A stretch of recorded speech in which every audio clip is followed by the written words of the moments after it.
Assalamualaikum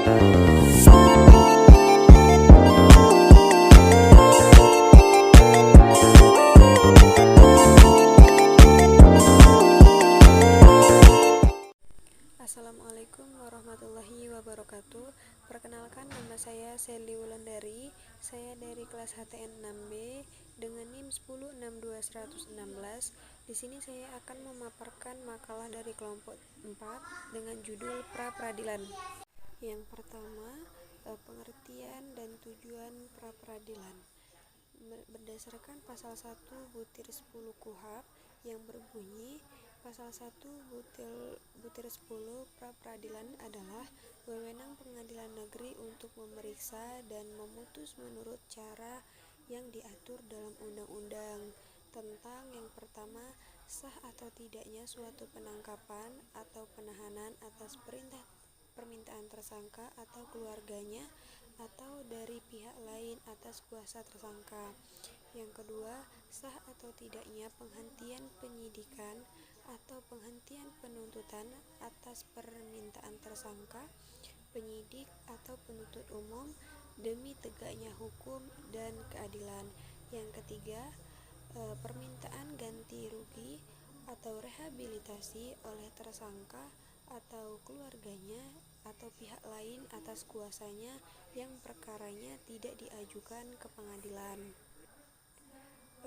Pra-peradilan merupakan bagian dari pengadilan negeri yang melakukan fungsi pengawasan terutama dalam melakukan upaya paksa terhadap tersangka oleh penyidik atau penuntut umum.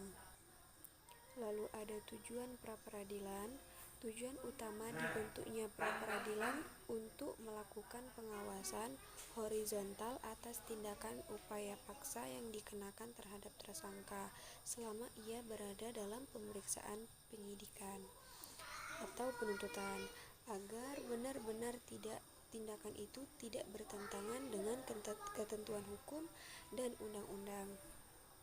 Lalu yang kedua, alasan mengajukan pra-peradilan. Di sini ada beberapa alasan. Yang pertama, perlindungan hak horizontal. Yang kedua ada injunksi. Yang ketiga ada penangguhan eksekusi. Yang keempat ada akses ke bukti. Dan yang terakhir ada klasifikasi hukum. Lalu yang ketiga ada subjek dan objek pra-peradilan.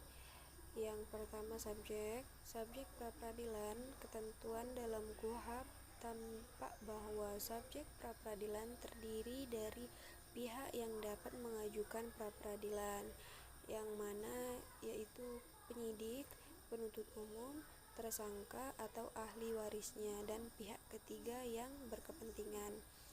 Dan pihak yang dapat dipraperadilkan yaitu penyidik dan penuntut umum. Untuk objek pra-peradilan sebagaimana diatur pada pasal 77 KUHP adalah pengadilan negeri berwenang untuk memeriksa dan memutus sesuai dengan ketentuan yang diatur dalam undang-undang ini tentang yang pertama, sah atau tidaknya penangkapan, penahanan, penghentian penyidikan dan penghentian penuntutan. Yang kedua, ganti rugi dan atau rehabilitasi dari seseorang yang perkara pidananya dihentikan pada tingkat penyidikan atau penuntutan. Lalu yang ketiga ada putusan pra-peradilan. Putusan pra-peradilan adalah keputusan yang dikeluarkan oleh pengadilan sebelum sidang pokok dilakukan. Ini biasanya terjadi dalam konteks penentuan sementara atas suatu masalah hukum atau permohonan untuk mengamankan hak atau kepentingan hukum seseorang dalam rangka persidangan yang akan datang. Kemudian ada upaya hukum terhadap putusan pra-peradilan. Itu ada beberapa. Yang pertama adalah putusan pra-peradilan tidak dapat dimintakan banding. Itu terdapat pada aturan pasal 83 ayat 1, kecuali putusan yang menyatakan tidak sah penghentian penyidikan dan penuntutan. Itu juga terdapat dalam pasal 83 ayat 2 KUHP. Yang kedua, dalam hal ada permohonan banding terhadap putusan pra-peradilan sebagaimana dimaksud pada pasal 83 ayat 1 KUHP, maka permohonan tersebut harus dinyatakan tidak diterima. Lalu yang ketiga, pengadilan tinggi memutus permintaan banding tentang tidak sahnya penghentian penyidikan dan penuntutan dalam tingkat akhir. Lalu yang keempat, terhadap putusan pra-peradilan tidak dapat diajukan upaya hukum kasasi. Merujuk pada pasal 82 ayat 3, isi putusan memuat hal-hal sebagai berikut. Yang pertama, dalam hal putusan menetapkan bahwa suatu penangkapan dan penahanan tidak sah, maka penyidik atau jaksa atau penuntut umum pada tingkat pemeriksaan masing-masing harus segera membebaskan tersangka. Lalu yang kedua, dalam hal putusan menetapkan bahwa suatu penghentian penyidikan atau penuntutan tidak sah, penyidikan atau penuntutan terhadap tersangka wajib dilanjutkan. Lalu yang ketiga, dalam hal putusan menetapkan bahwa suatu penangkapan atau penahanan tidak sah, maka dalam putusan dicantumkan jumlah besarnya ganti rugi dan rehabilitasi yang diberikan, sedangkan dalam hal suatu penghentian penyidikan atau penuntutan adalah sah dan tersangkanya tidak ditahan, maka dalam putusan dicantumkan rehabilitasinya.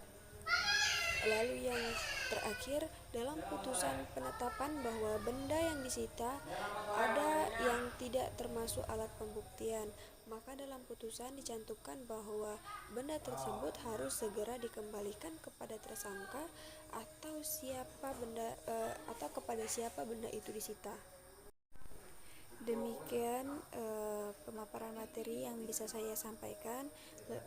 Kurang dan lebihnya saya minta maaf. Saya akhiri. Wassalamualaikum warahmatullahi wabarakatuh.